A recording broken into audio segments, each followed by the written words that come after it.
ഇതിൽ നിന്ന് ആശങ്കപ്പെടുന്ന മറ്റൊരു വാർത്ത കൂടി വരുന്നുണ്ട്. തൃശൂർ മറ്റത്തൂർ മുപ്ലയിൽ വീട്ടുമുറ്റത്ത് പുലിയിറങ്ങി. പുലർച്ചെ 1:30യോടെയാണ് ഓലിക്കൽ ജോസഫിന്റെ വീട്ടുമുറ്റത്ത് പുലിയെ കണ്ടത്. നായയുടെ നിർത്താതെയുള്ള കുരകേട്ട് ജനലിലൂടെ പുറത്തേക്ക് നോക്കിയപ്പോഴാണ് വീട്ടുകാർ പുലിയെ കണ്ടത്.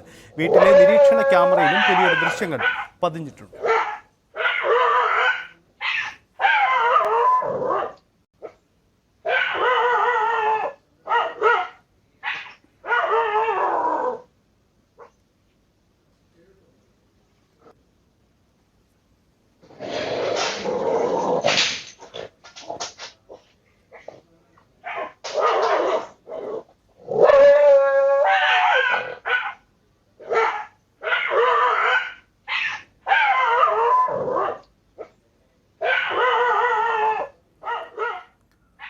വനാതിർത്തിയോട് ചേർന്നുള്ള മുപ്ലിയിൽ പുലിയുടെയും കാട്ടാനയുടെയും ശല്യം വർദ്ധിച്ചു വരികയാണ്. 15-ലധികം കാട്ടാനകൾ കഴിഞ്ഞ രാത്രി പ്രദേശത്തിറങ്ങിയതായി നാട്ടുകാർ പറഞ്ഞു.